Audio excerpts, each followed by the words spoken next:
Today's podcast was recorded on location at the MX Factory located in Lakeway, Texas, with legal rights advocate Eddie Craig. You are being lied to, and I'm not the one that's doing it. The people that you're trusting as your source of information are a corrupted, polluted, poisonous fountain of non-knowledge. This is Hidden IQ. Everything's rolling. Eddie, what do you think about this place? I like this place. I could actually live here.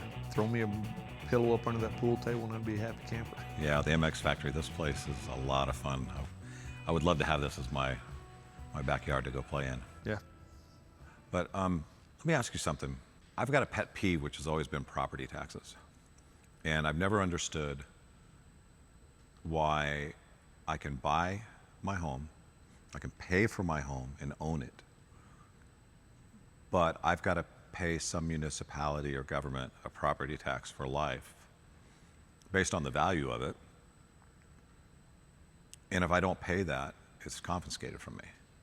How does that happen? Because I'd researched a little bit of this and came up with a land patent, which I brought with me.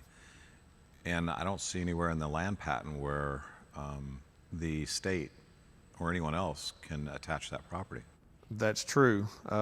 All land in Texas that was surrendered by the state to people who purchased or settled on the land was given over to those through the means of a land patent. And the language of the patent is very clear.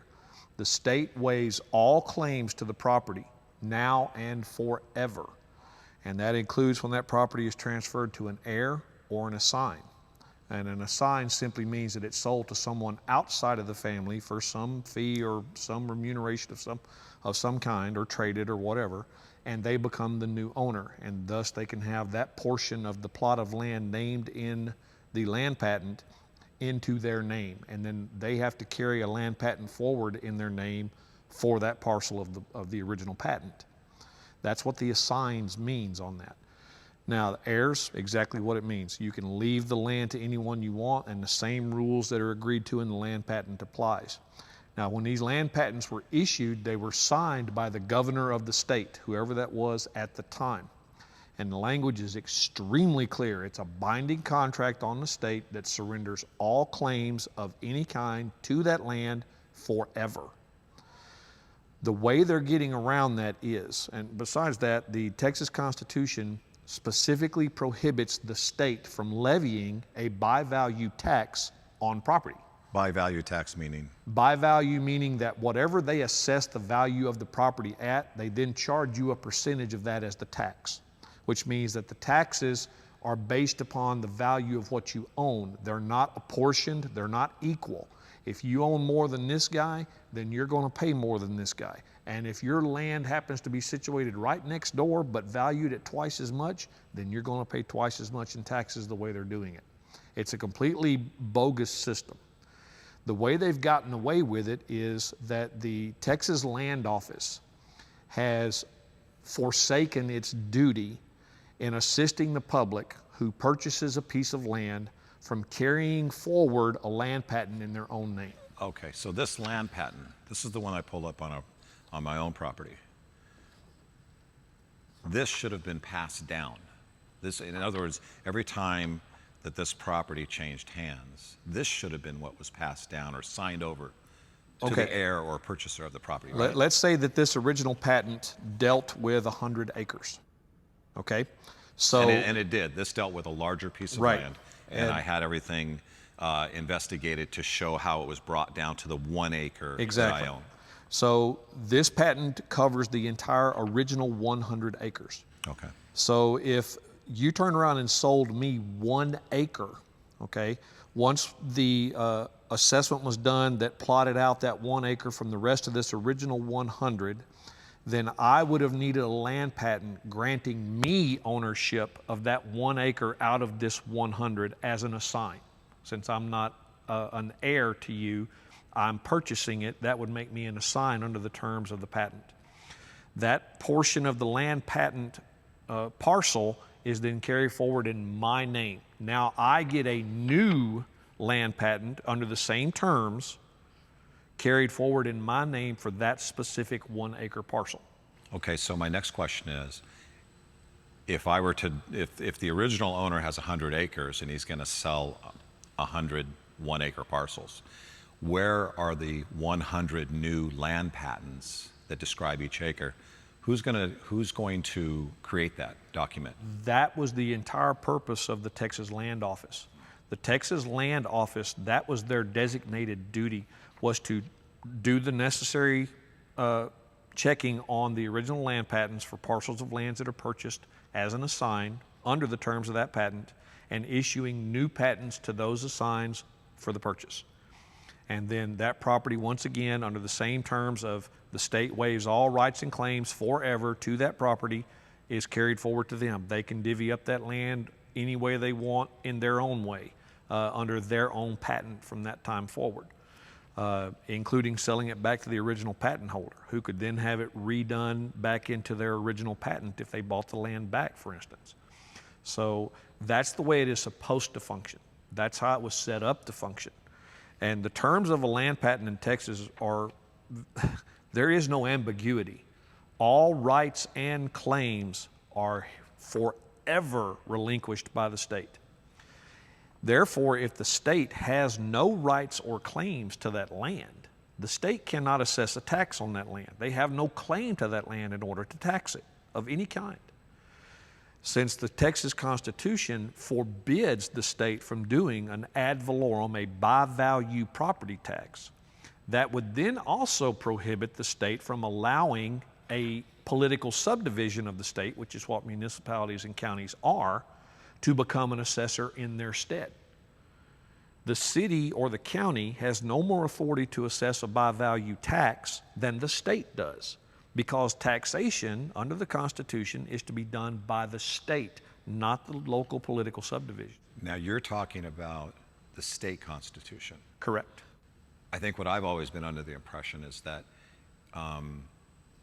the taxation, the protection, or the fact that they can't touch it would come from the federal government, but that's not so. Nothing in the federal Constitution that deals with property taxes. Why? Because there's nothing in the federal Constitution that authorizes the federal government to operate within the territorial borders of the states, except for in relation to the 18 enumerated powers the federal Constitution gives them. As far as taxation goes, duties, excise, and imposts, okay? That's the taxes that the federal government is allowed to create, and the kind they are allowed. Examples? For instance, foreign countries that send goods into the U.S., U.S. companies that are exporting goods to other countries, duties and imposts, those taxes on property going into or out of the country that either are shipped out from being produced here or being brought in from production in other countries. Mm-hmm. That's to keep the market levels fair between foreign monies and our monies. It wouldn't do us any good to have our economy undermined by having everything imported at half the price. So the duties and imposts are meant to kind of level that playing field for American businesses versus foreign businesses. But those are the taxes specifically authorized by the federal Constitution. The federal Constitution does not name an income tax as an authorized tax. That's why the courts have never ruled that an income tax is a valid tax. They've always said that the income tax is literally an excise tax. And because it's an excise tax. And what's the difference? What's an excise tax in a? It's been a while since I've studied. What's the third grade English? Is it more just on an excise tax commerce? is basically a privilege tax. It's basically a tax on the right to engage in some privileged activity. Okay, the difference between what we do and what a corporation does, for instance, is everything a corporation does is, as a creature of law, is granted by privilege of the law itself. A corporation can only act in accordance with law because it in itself is a creature of law. The law brought it into existence, it gave it birth, and it controls its entire lifespan. Whereas we have inherent rights to do certain things. We have the right to be self-sustaining. We have the right to engage in a profitable business of our own. We have the right to do all these things without any government permission of any kind. So since we have a right to earn a living and survive, The courts ruled that if the government has the power to tax it, then the government has the power to tax it in any amount the government wants, even up to 100% or 110%. Which would destroy you. Exactly. And that's exactly the words the court used. The government can tax it even to the point of its destruction. That's exactly what the court case says on it. So that is exactly why an income tax, as a direct tax on the people, would never fly, because we have a right. Now wait, did the courts allowed it though? They've allowed that? No. You have to understand how the courts actually word their opinions. Or are the courts saying you cannot do it because you can destroy someone? So the differences between an excise tax and a direct tax and rights and privileges. I remember reading in Dave Champion's book, Federal Income Tax, Shattering the Myths. He talked about rights and privileges, and he really made a point in that book, especially at the beginning, to keep those two things in the back of your mind when you were looking really at anything, of taxes of any kind. And so what would be your third grade explanation of rights and privileges and what those have to do with taxation? Well, a right is something that you can do without any permission of any kind from anyone for any reason. Okay? It's either inherent in you, or it's granted to you by some means of the law, or just as an individual as a whole. For instance, the right to life, liberty, the pursuit of happiness, as guaranteed by the Bill of Rights and the federal Constitution. So the Bill of Rights is what's given us It doesn't rights. give you those rights. No. It enumerates a protection of those rights as being naturally inherent in all individuals. Granted by God then. Correct. That's where that comes from. It says it right there, by our Creator, okay? They're not granted by government. They're not granted by the people of the state, which is who granted the power of the Constitution itself. No one in my state or any other state granted me these rights. I had them at birth, as do you and everyone else. The privileges come in when the thing that you are trying to do or want to do requires an outside permission or an outside set of rules governing when, where, and how you can do it. That's the difference between a privilege and a right. The American people have the right to do virtually anything. The only time that our rights are nullified is if we're attempting to use those rights to harm another or their property. At that point, we're not exercising a right. We're attempting to violate the rights of someone else. So the old adage being that my right to swing my fist stops immediately before it encounters your nose. Okay? That's kind of the way to look at it. It's not until I actually touch or harm you in some way that my ability to exercise that right ceases, and I've become an offender rather than someone exercising a right. And this is the same thing when it comes to any form of privilege versus a right. The government cannot tax a right because, as we said before, if they have the power to tax it, they have the power to set the price of the tax so high that you cannot engage in that activity. So if you have a right to do something and the government then has a right to tax it, they can say, well, every time you do it, you got to pay us a $10 million tax. So the right to tax at all is null and void then? Yes and no. In that situation? As far as the Against a people are right. concerned, absolutely. Okay. The courts have even said that the government has no power to tax a right and convert it into a privilege, which the person must then get a license to exercise. The courts have said that repeatedly in case after case after case. So how do they tax an individual's property, and how do they tax an individual's income? How is it that we are paying these taxes and these taxes are being enforced upon us? How is that happening? They're going to tell you it's in the law, and that's going to be a lie, okay? The way they do it is fraud, and it's a fraud through misrepresentation. Which is what fraud is by default. It's a misrepresentation of facts and circumstances in order to get someone to part with something of value in exchange for something that doesn't have the value that's being sold, okay? What they're doing is telling you the law requires you to pay these taxes, and that's a blatant lie. The law cannot supersede the Constitution of the state or of the Bill of Rights at the federal level. Can't violate either one of them. If it does, the law is null and void. Now, a land patent by any other name is a contract between the state that issues the patent and the purchaser of the land to which that patent applies. And let me tell you exactly what the language of this contract says. Okay, it says that the state of Texas, governor of the state of aforesaid, by virtue of the power vested in me by law and in accordance with the laws of said state, in such case made and provided, do by these presents grant to, and the name of the property owner, his heirs or assigns forever, there's that key word, forever, and this one was particularly for 320 acres, okay? And then it gives the full legal description of that plot of land, and then down here it says, hereby relinquishes to him, and who's doing the relinquishing? The state of Texas via the authority of the governor as granted by the state. Hereby relinquishes to him, the land purchaser, the said and the purchaser's name, and his heirs or assigns forever all the right and title in and to said land, heretofore held and possessed by the said state. Okay, and I do hereby issue this letter patent for the same. This is a binding contract. The courts have ruled time and time again, state and federal, that when the government engages in commerce, it ceases to be and act as a government.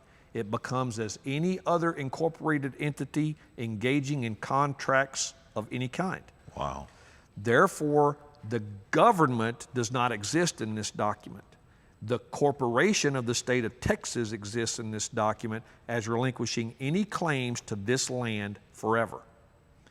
If they have no claim to it, no title to it, they have no access to it, no rights to it, no nothing, then where do they claim the right to tax it? It says they have no right. We relinquished all right and title. So what right are they claiming allows them to tax this land ever in any way, shape, or form? And if the state itself by contract is prohibited from doing so, and by state constitution is prohibited from doing so, how then can a political subdivision of that same state, which is what a county or a municipality is, correct, then acquire a power that the state has no power to grant? Because the Constitution does not say taxes may be levied by a county. It does not say taxes may be levied by a municipality. It says that the state is the one that levies the taxes. And then it specifically forbids the state from doing so in this particular case. And then by contract, the state reinforces that through the land patent to ever do it again. They have no legal leg to stand on in relation to property taxes on private property.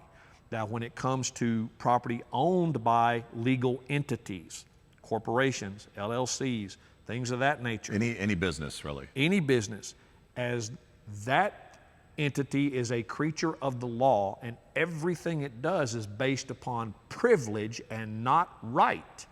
They can tax the living daylights out of that entity any way they want to, but they can't tax our property, not without violating the contract.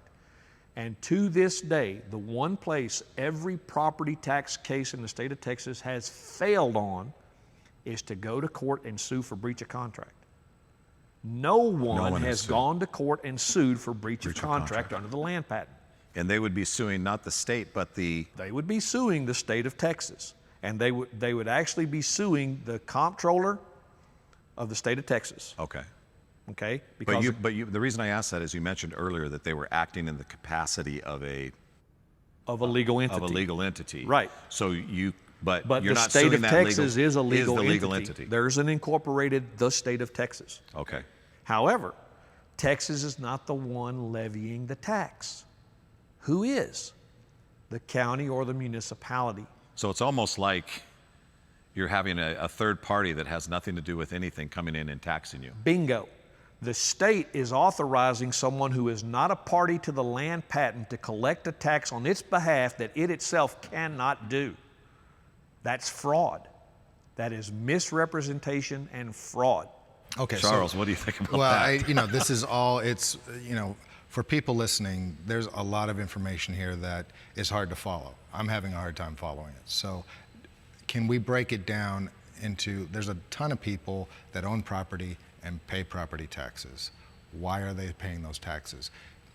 And when you talked about this earlier, you were saying the differences between owning the land patent and owning a title. And when you title your property, that's where you get into hot water. That's what I wanted to ask about next. So we need to break it down in a simple form for the average person out there who owns a piece of property. They don't own their property really unless they have the patent. Is that correct? Correct. And that's what I was going to get into after we got the explanation of the patent out of the way, is that the fraud that's actually being perpetrated is when you are told that your land has to be issued to you via title rather than patent. That's what I wanted to ask. Okay. Yeah. Because is that a contract that you're getting into then? With No. titling your property? No. No, it's a lease agreement. A lease agreement. Read your title. And so under your name on your property title, how does it have you listed? Does it say owner or does it say occupant? I don't remember. I can't recall exactly, but I'm going to look when I I've get seen back. them listed both ways. But then again, you have to look at how the state is defining the term owner in relation to that title, because there are two kinds of owners in this case. There's the legal owner, and then there's the equity owner. The guy holding this is the equity owner. The guy holding the title is the legal owner. What's the difference? The difference between a legal owner and an equity owner is that you have the right to do anything with the legal property ownership except transfer the right to destroy. Okay, for instance, Explain that. If you go buy a car rather than lease a car, you can drive that car off a cliff, you can set fire to it, and as long as you don't try to claim insurance on it, no one can touch you. As long as I own the car. As long as you own it. So I'm the owner. Okay. Right. Now I'm the. But if now you I lease it and you set fire to it, the company that leased it to you can come after you for everything of the burning their value of property. that car. Exactly. So now in property, what's happened is we fraudulently been twisted in such a manner that we are none other than leasing the property? That's exactly what they're telling you. When they tell you that the law allows them to do this, it does.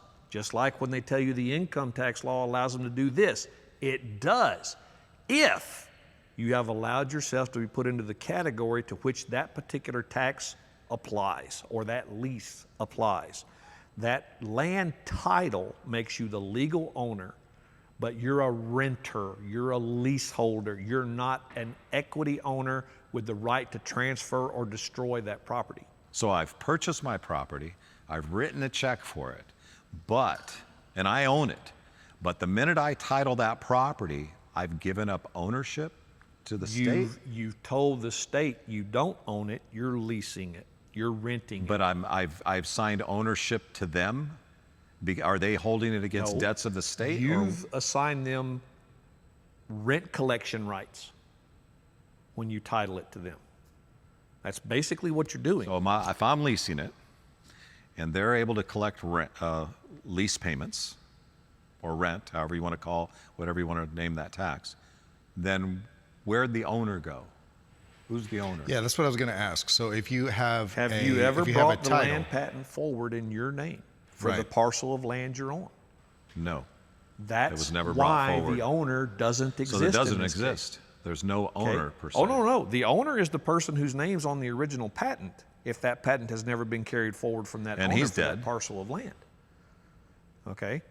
Well, his heirs control it at that point because they would have inherited from his estate if he's dead. So if the patent isn't transferred to the next owner, in your case, you don't have a patent on your property, but you have a title to your property. So you don't really own your property. It still belongs to the people that own the patent or their kids. Could they come forward and say, get off?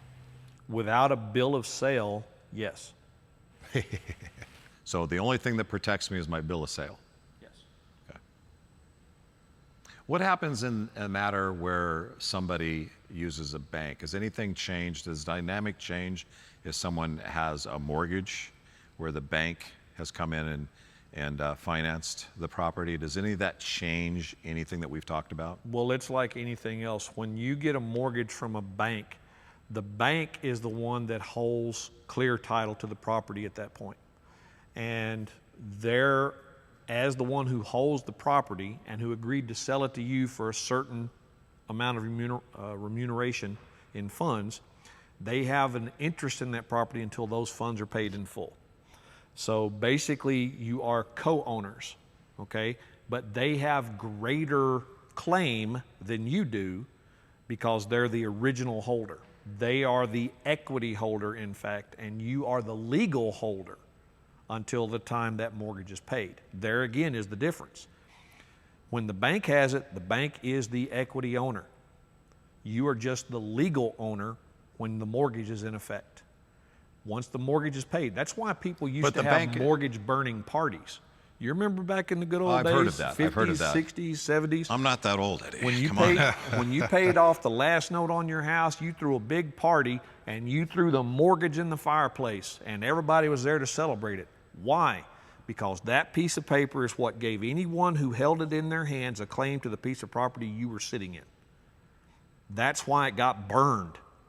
Now the bank, though, they're no better off than the individual because they're still responsible for taxes. If they get stuck with the property, they're nothing more than leasing it also. When you are part of an organization that can manufacture money out of thin air, what do you care what the taxes on something you're holding is? That makes sense.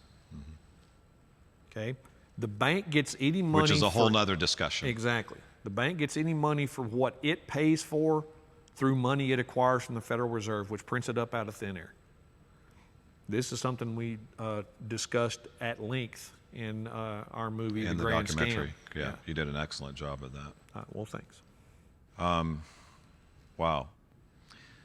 I mean, could you imagine if the state, with what's happened over the years and all the money that's brought in just through the residential taxes on residential property or private property, I should say, what would happen if all that disappeared because they weren't able to collect it because they're not entitled to it? I would have to say that in Dave's book, Dave says that the income tax is the greatest financial scam on the face of the planet, and he's right.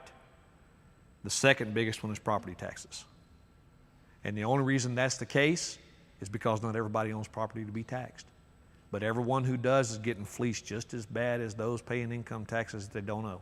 So before we get any further, tell me more about your show, Eddie. Well, I'm a co-host on Rule of Law Radio, which you can find on the internet at ruleoflawradio.com or logosradionetwork.com. And what we do there is we spend all of our free time doing legal research, helping people with legal issues. The radio show is a call-in show. I do it live, and we have people calling in with legal questions on all kinds of issues, some of which are even property taxes like we've just been discussing. I've been helping a gentleman in Arizona with a property tax issue. He's trying to sue there. And one of the major differences in what Arizona did versus here, all the land in Arizona was a federal territory.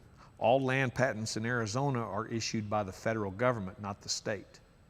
Whereas here in Texas, since Texas was originally and the only state that was its own sovereign nation before it became a state, Texas issues its own land patents.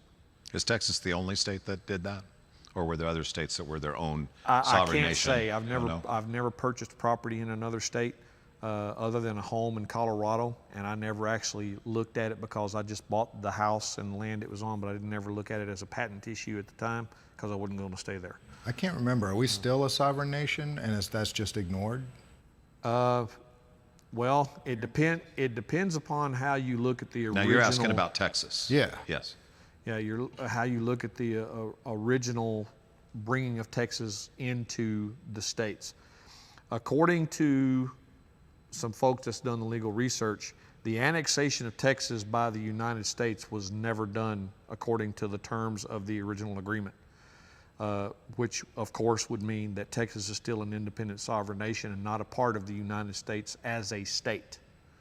And in fact, there was a big brouhaha with a collection of people known as the Republic of Texas over that very issue. So much so, in fact, that a couple of them are in prison now for taking hostages of state employees until the President of the United States would agree to meet with them.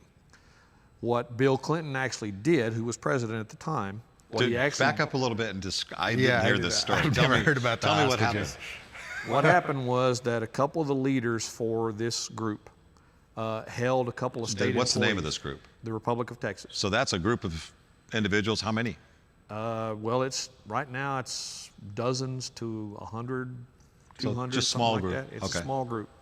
But they have done a lot of historical research on Texas history, the annexation of Texas by the United States back in 1845 and so on and so forth.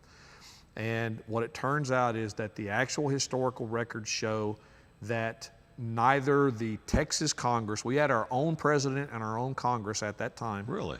And neither our Congress and president nor that of the United States Congress and its president ever held the required annexation vote to make Texas a part of the states. And the vote coming from Texas? Never happened. The Texas they never even Congress took a vote? Never voted on it. And neither... About what year time frame was this? 1845. The problem is that proving that the paperwork did not support the situation that was being promulgated to the public as we're all part of the United States. The Republic of Texas folks took it upon themselves to bring this to light. And they did it in the most extreme measure they believed they could to bring it out and gain exposure for it.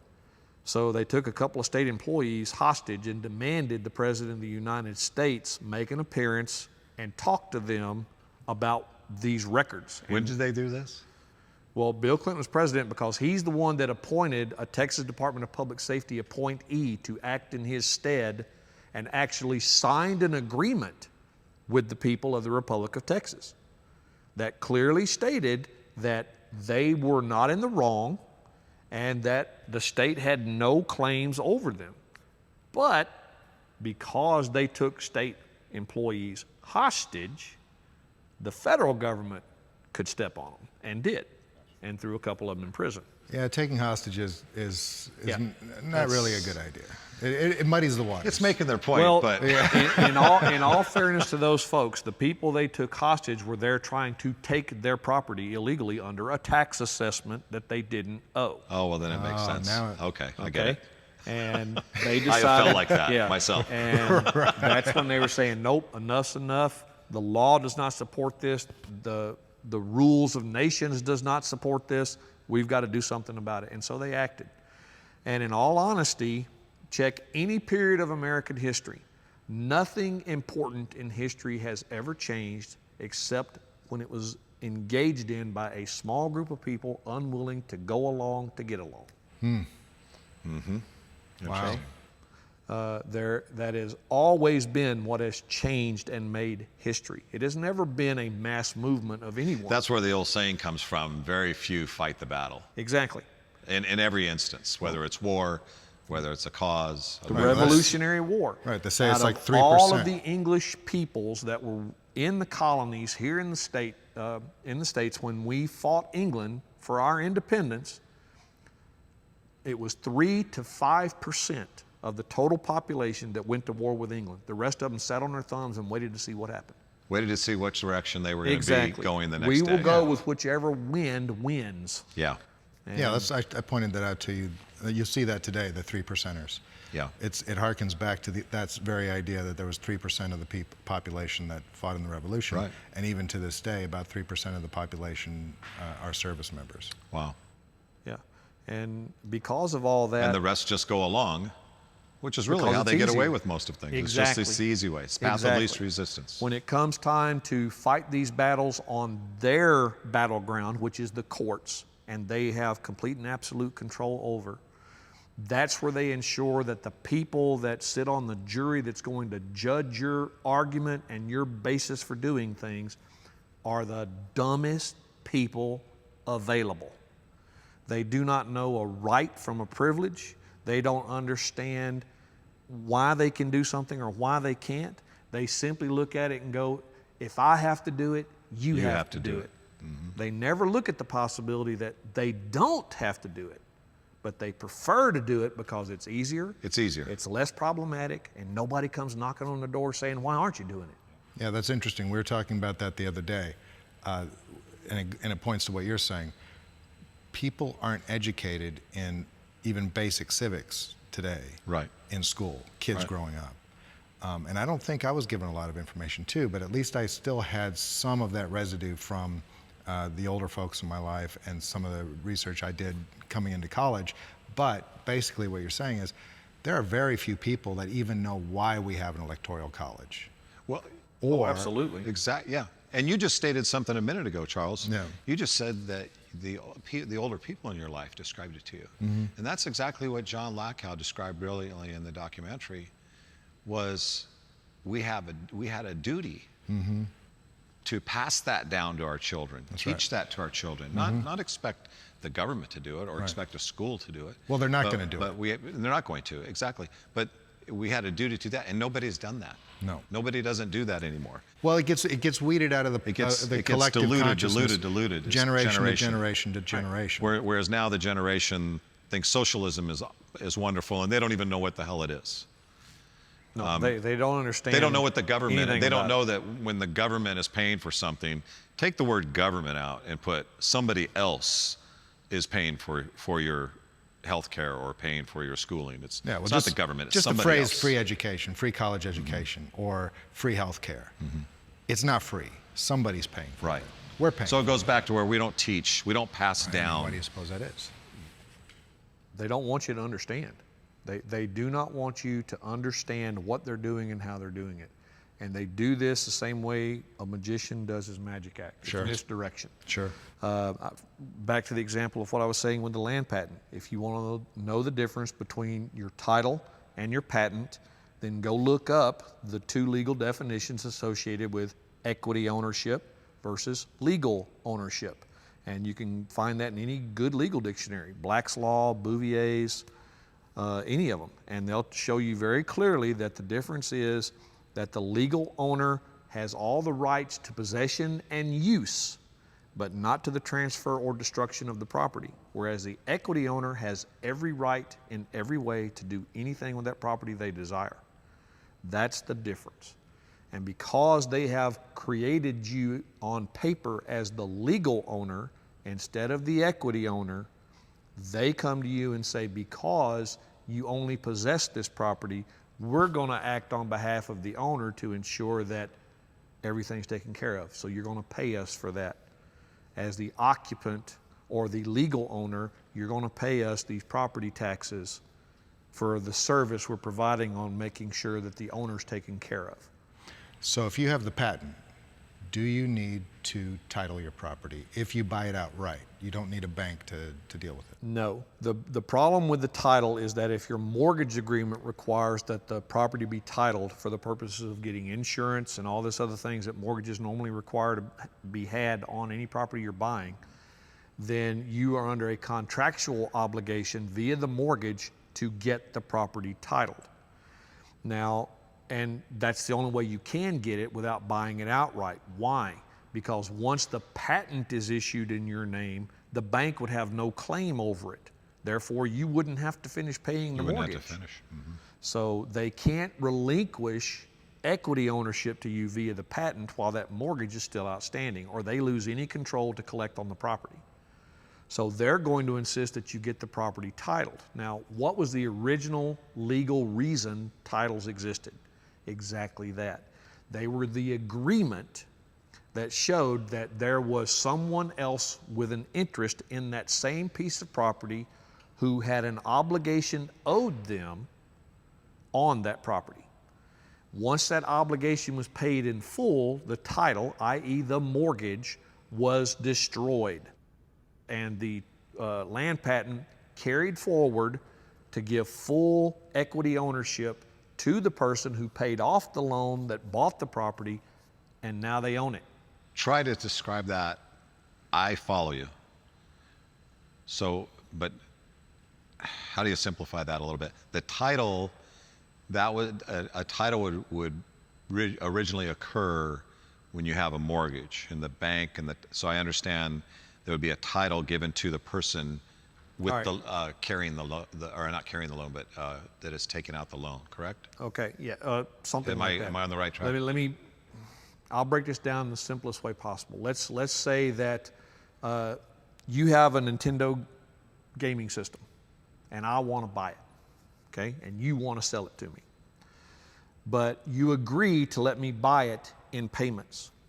And so we sign an agreement that says that I have to pay you this much over this many time period payments, or even sooner if I want to pay the whole thing in full. And if I miss any of those payments, then you have the right to repossess it until I either pay in full or until I say, I'm done, I don't want to continue this, you do whatever you want with it.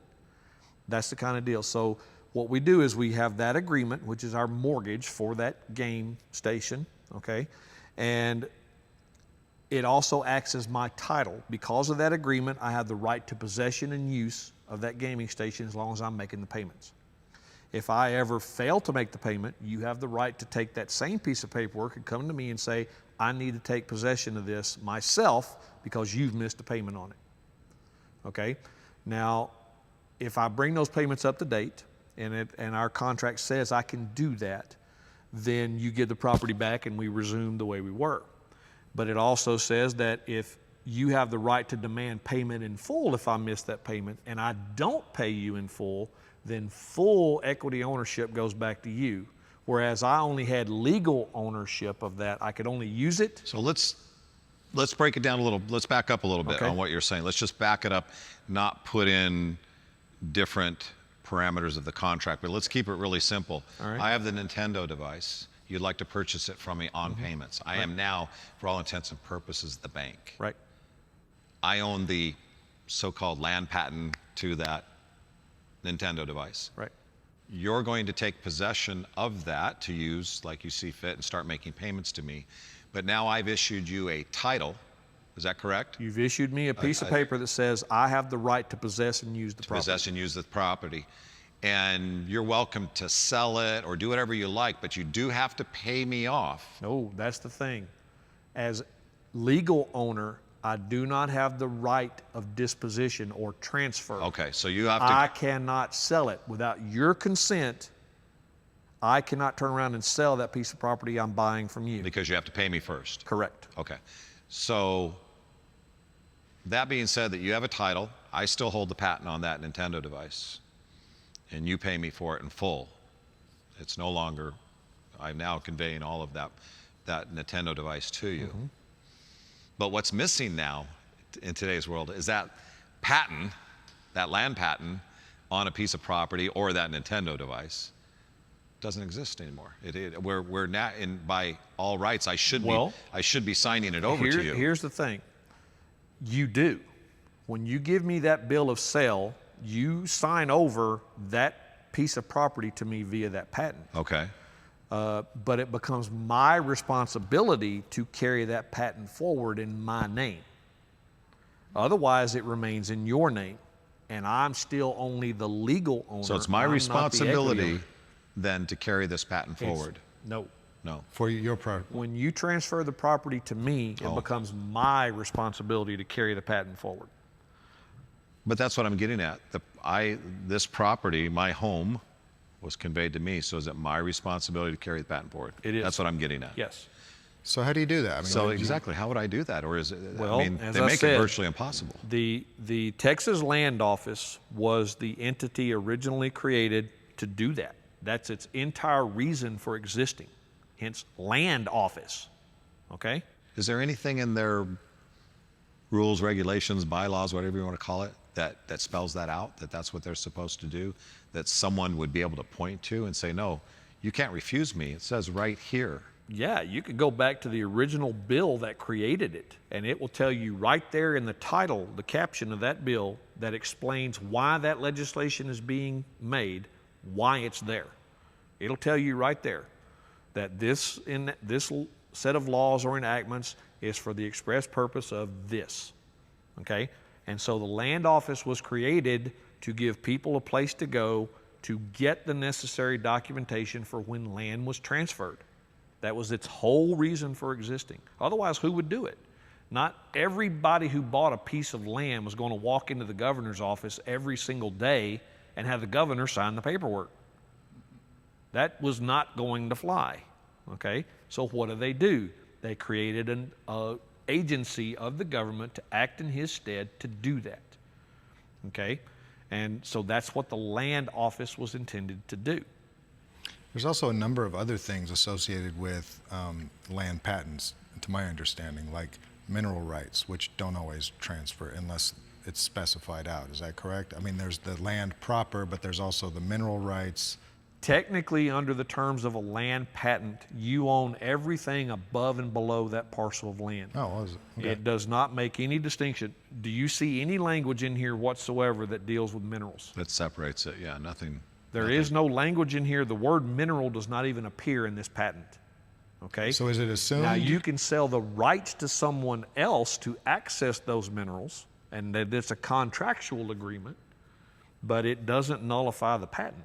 So if you have somebody who allocates mineral rights to somebody else and retains the land proper, and then this person sells that property, the person buying the property only has the land, but they don't have the mineral rights because this person can come in and mine for coal or whatever they're going to do. Is that correct?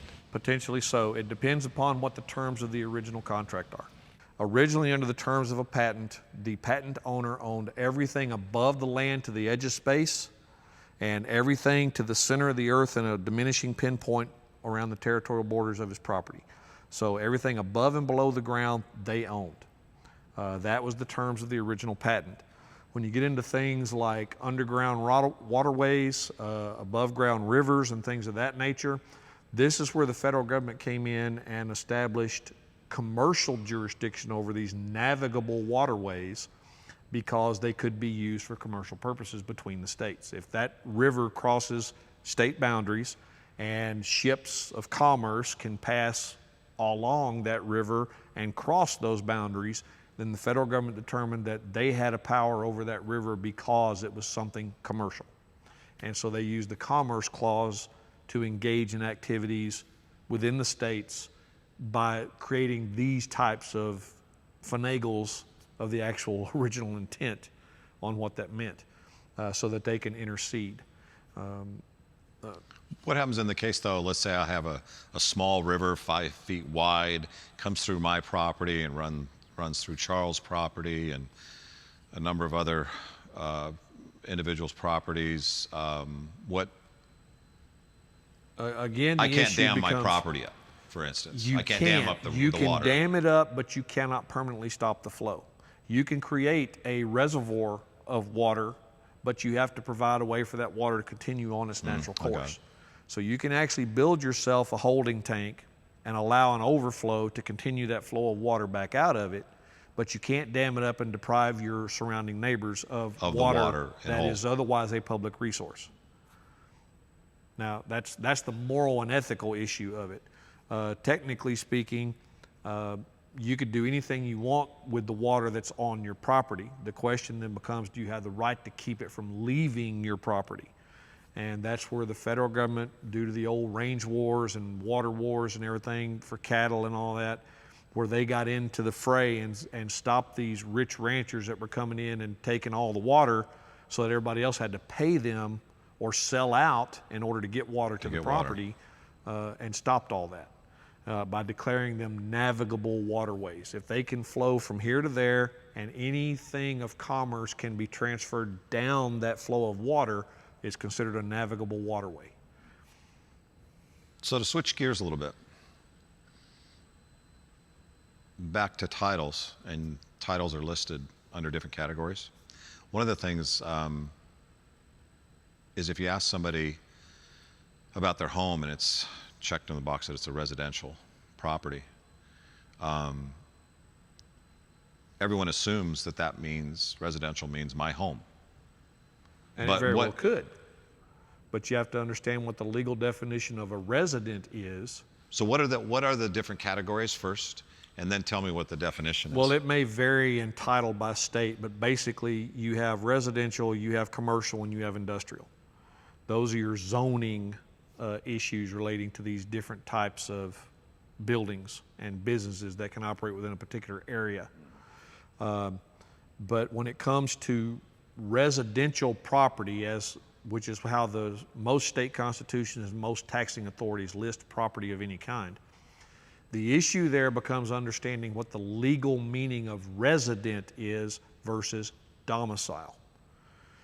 The courts, and I've got a blog up on my legal blog, an article on my legal blog, and on there I've got an article dealing with Texas juries. And in that, I go into great detail and cite the court cases and rulings and opinions on the differences between a resident and someone who is domiciled. Someone can have... Let me hold you up for just Okay. 1 second. Is domicile a category on a property tax? No. Okay, go ahead. The courts say over and over that the major distinction is that a person can only have one domicile, their permanent forever home. Now they can make that home anywhere they want, anytime they want, but there can only be one. A residence, however, they can have multiple residences, and those residences can be anywhere in any place at any time. Out of all these residences, only one can be established as a permanent domicile. So the difference there is transitory. A residence is considered transitional. It's transitory. It's in a state of flux. You're there sometime, you're not there other times. Whereas your domicile is always your go home to place. It's always the home. And the court cases on this are numerous. And it goes over and over again. There is a very clear legal distinction. The state cannot tax a domicile because you have a right to have a domicile. Okay?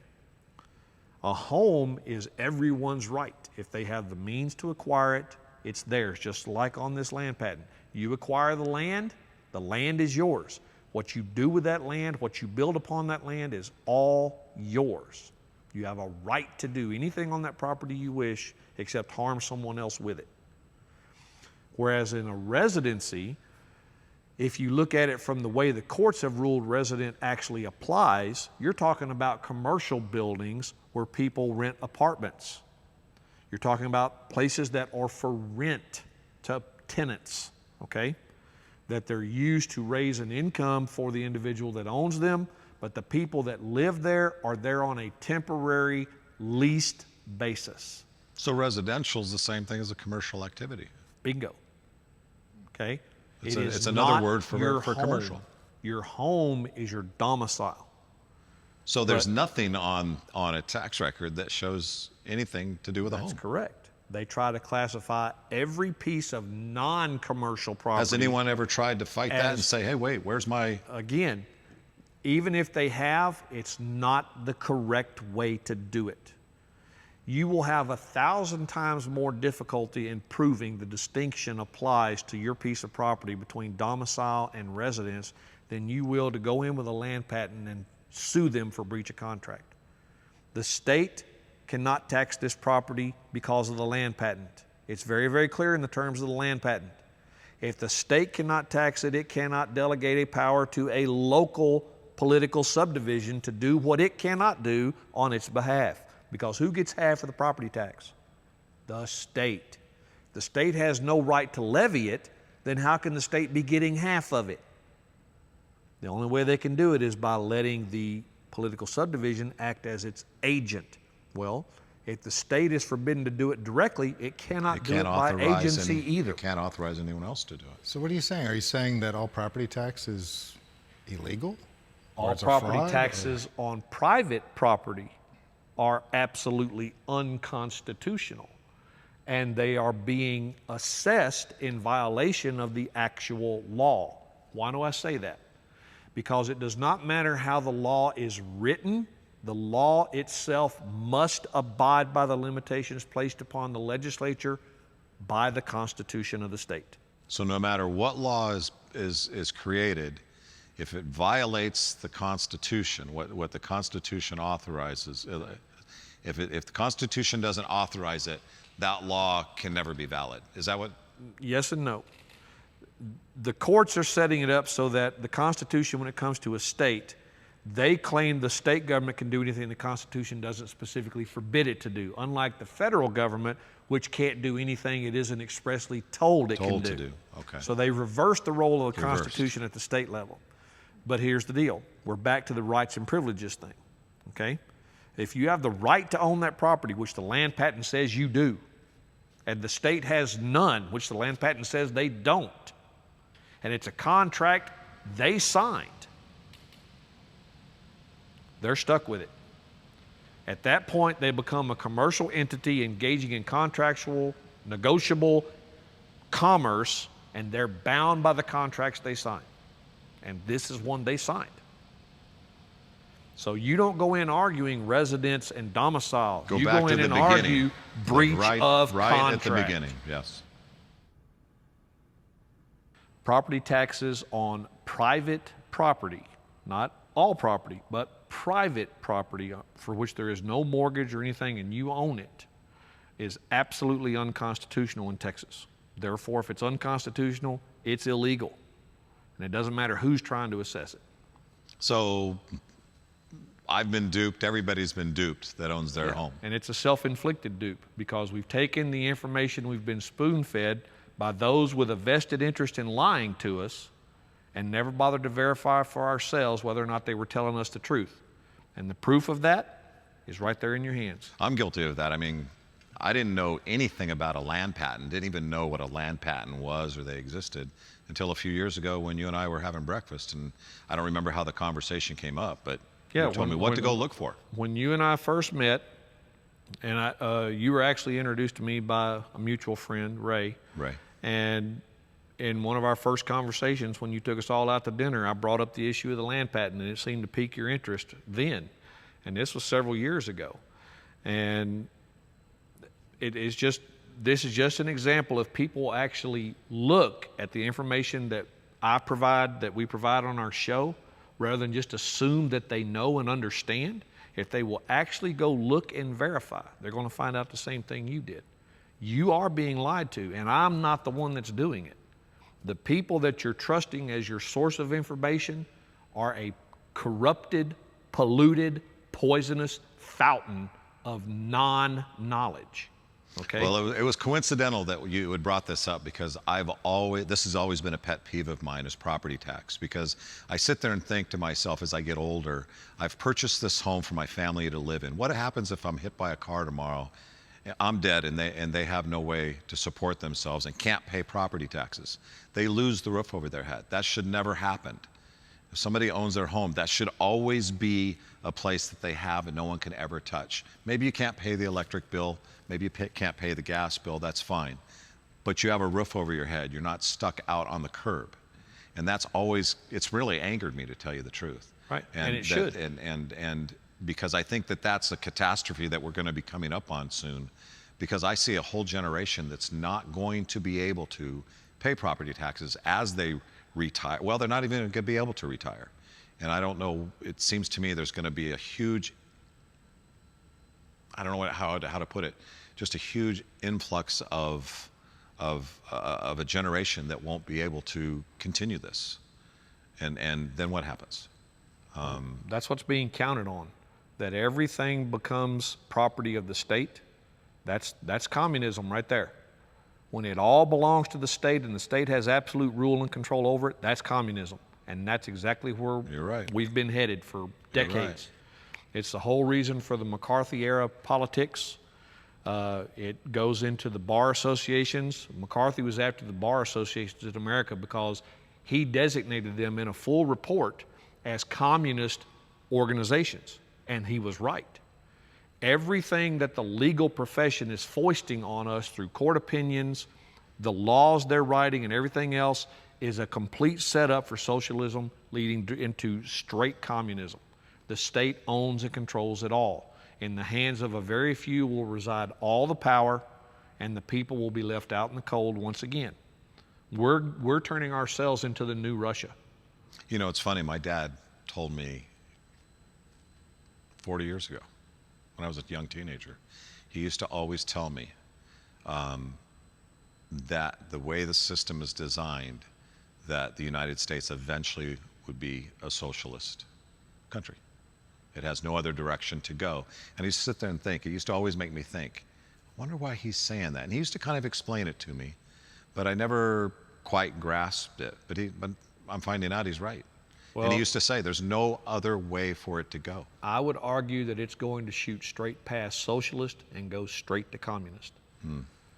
Because what's the exact difference in those two? the socialist they're interlocked concept in a is way, the right? idea that the people have mutual ownership of everything and therefore mutual control of everything. Okay. Okay? Which Whereas- isn't the way it works in practice. No, and it's No. it's never worked that way. It works in practice the exact same way communism does, except there's this illusion of control that the people are allowed to have. So they're going to preach socialism to get you to fall for it, but you're going You're going to wind up in step right communism. over that into Yes, communism. There is no I get way it. around I see it. what you're saying. Because even at the heart of socialism is a small group of people with their hands in everything that control everything else that's going on. And they're the only ones with any real and true power. Because in the socialist society and the communist society, the people have no means to enforce their rule. They will be disarmed. That's a mandatory plank of socialism and communism. They have to take the guns. Take the guns. That's why gun control is such a hot agenda. They cannot implement all of those communist planks into our society till we don't have guns. That's the only way they can get it. And as long as we're armed, that won't happen. It's the entire reason Japan swore off ever invading the U.S. Their emperor said straight up front, I will never invade the United States. There will be a gun behind every blade of grass. And that is why. If they can't get the guns, they can't push us over that brink. And that's why gun control is such a hot agenda for them right now. Well, it's also why the educational system has to dumb down the population. It has dumbed down the population. It's done a good job of that already. Flat Earth. There you go. Enough said on dumbing down the population. Well, the idea is if it's not only restricting information, facts, how things were created, why the country was formed the way it was formed, but also to steer people away from critical thinking, right? Yes, so that they don't even have the curiosity. Yes, and there is an actual research study that was done on a subject just like that. And the research subject is very straightforward. It's a group of monkeys in a cage with a ladder and a banana tied over the top of the ladder. And the way they configure this situation is that anytime a monkey tries to climb the ladder to get the banana, they're hit with ice cold water out of a high pressure hose. Okay? And then what they'll do is they'll gradually replace one of the monkeys with a new one, and the new one will attempt to get the banana. And they'll repeat this process.